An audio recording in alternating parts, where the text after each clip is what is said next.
ಎಲ್ಲರಿಗೂ ನಮಸ್ಕಾರ. ಹಿಂದಿನ ಕಥೆಯೊಳಗೆ ನಾವು ವೃತ್ರಾಸುರನ್ನ ವಧೆ ಮಾಡಿದಂಥ ದೇವತೆಗಳೆಲ್ಲರೂ ಕೂಡಿ ವೃತ್ರಾಸುರನ್ನ ವಧೆ ಮಾಡಿದಂಥ ಕಥೆಯನ್ನು ಹೇಳಿದೆ. ಅವನ ಶಿಷ್ಯ ಅಂದರೆ ಅವರ ಪರಮಾಪ್ತ ಇದ್ದವ ಕಾಲೇಯ ಅನ್ನುವಂಥ ರಾಕ್ಷಸ.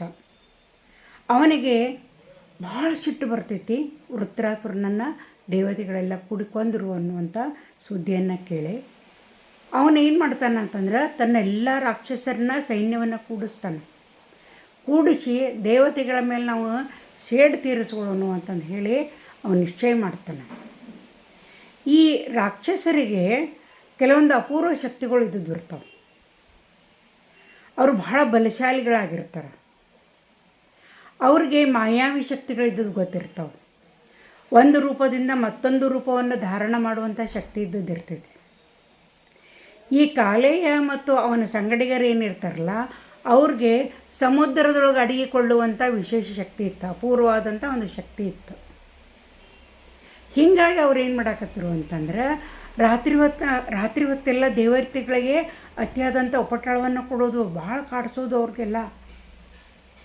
ಆ ನಂತರ ಏನು ಮಾಡೋದು ಅಂತಂದ್ರೆ ಬೆಳಗಾಗ್ತಿದ್ದಂಗೆ ಆ ಸಮುದ್ರದೊಳಗೆ ಅಡಕೊಂಡು ಕುಂತು ಬಿಡೋದು. ಹೀಗೆಲ್ಲ ಮಾಡಾಕತ್ತರು. ದೇವತೆಗಳು ಅವ್ರನ್ನ ಹಿಡಿಯೋಕೆ ಎಷ್ಟು ಪ್ರಯತ್ನ ಮಾಡಿದರು, ಅದು ಸಾಧ್ಯ ಆಗಲಿಲ್ಲ.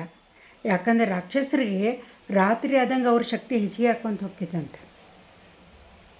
ಹೀಗಾಗಿ ಅವ್ರು ದಾಳಿ ಮಾಡೋಕೆ, ಅವ್ರನ್ನ ಕಾಡ್ಸೋಕೆ ರಾತ್ರಿಯ ವೇಳೆಯನ್ನು ಅವ್ರು ಏನು ಮಾಡ್ತಿದ್ರು ಅಂದ್ರೆ ಆಯ್ಕೆ ಮಾಡ್ಕೊತಿದ್ರು ಕಾಲೇಯ ಮತ್ತು ಅವನ ಸಂಗಡಿಗರು.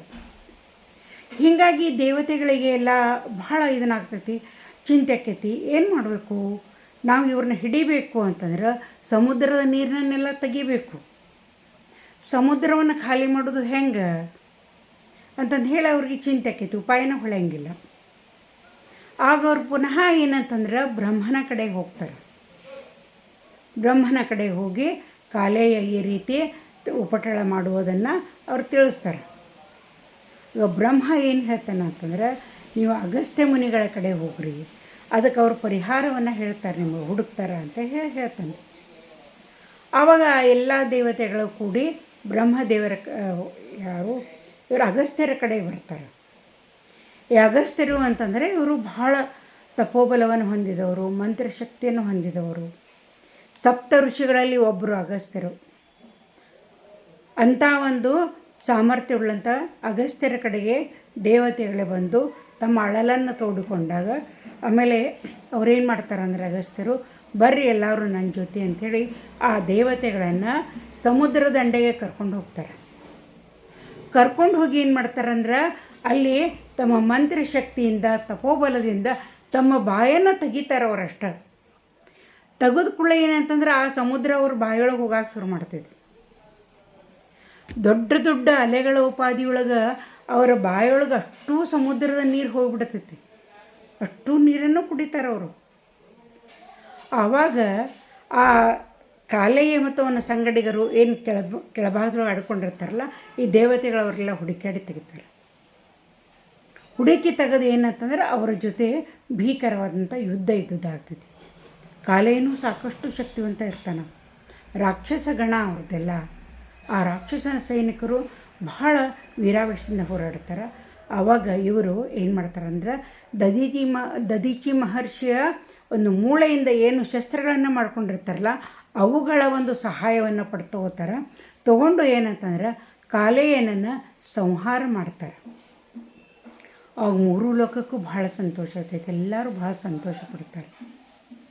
ಹಿಂಗೆ ಅನೇಕ ಋಷಿಗಳು ಏನಂತಂದರೆ ಲೋಕ ಕಲ್ಯಾಣಕ್ಕಾಗಿ ಈ ಒಂದು ಎಷ್ಟೋ ಮಂದಿ ರಾಕ್ಷಸರ ದಾನವರ ಒಂದು ಕಾಟವನ್ನು ತಡೆಯುವ ಸಲುವಾಗಿ ಏನು ಮಾಡ್ತಾರೆ ಅಂದ್ರೆ ತಮ್ಮ ಪ್ರಾಣಾರ್ಪಣೆಯನ್ನು ಅವರು ಏನು ಮಾಡ್ಯಾರ ಅಂತಂದ್ರೆ ಆಹುತಿ ಕೊಟ್ಟಾರೆ, ತಮ್ಮ ಪ್ರಾಣವನ್ನು ಆಹುತಿ ಕೊಟ್ಟಾರೆ. ಎಷ್ಟೋ ಜನರು ಅವರ ಪ್ರಾಣವನ್ನು ರಕ್ಷಣೆ ಮಾಡೋದಕ್ಕೆ ಇಂತಿಂಥ ಮಂತ್ರಶಕ್ತಿಯನ್ನು ತಪೋಬಲವನ್ನು ಧಾರೆ ಎರೆದಾದರೂ ಅವ್ರನ್ನೆಲ್ಲ ಈ ಲೋಕಗಳನ್ನು ಅವರು ರಕ್ಷಣೆ ಮಾಡ್ತಾಯಿದ್ರು. ಮುಂದೆ ಸಮುದ್ರ ಪೂರ್ತಿ ಖಾಲಿ ಆದ ಕೂಡಲೇ ಸಮುದ್ರದಲ್ಲಿ ನೀರು ಬೇಕಲ್ಲ. ಆವಾಗ ಏನಾಯ್ತು ಅಂತಂದ್ರೆ ಮುಂದೆ ಸಗರನ ಮಕ್ಕಳು ಅವರು ಯಜ್ಞಾಶ್ವವನ್ನು ಹುಡುಕುವಂತ ಹೋಗ್ತಿರ್ತಾರೆ. ಆವಾಗ ಅವ್ರಿಗೆ ಏನು ಮಾಡ್ತಾರೆ ಅಂತಂದ್ರೆ ಈ ಒಂದು ಖಾಲಿಯಾದಂಥ ಸಮುದ್ರವನ್ನು ಭೂಮಿಯನ್ನು ಅಗೆದು ಆ ಸಮುದ್ರದೊಳಗೆ ನೀರು ತುಂಬುವಂಗೆ ಏನಂತಂದ್ರೆ ಅವರು ಪ್ರಯತ್ನವನ್ನು ಮಾಡಿ ಆ ಸಮುದ್ರವನ್ನೆಲ್ಲ ಪೂರ್ತಿ ನೀರಿನಿಂದ ಅವ್ರು ತುಂಬಿಸ್ತಾರೆ. ಇಲ್ಲಿಗೆ ಈ ಕತೆ ಮುಗಿತೈತಿ. ನಿಮ್ಗೆ ಲೈಕ್ ಆತನ ಹೇಳ್ರಿ ನನಗೆ. ಮತ್ತು ಮುಂದಿನ ಕಥೆಯನ್ನು ಮುಂದಿನ ಇದರೊಳಗೆ ಹೇಳ್ತೇನೆ.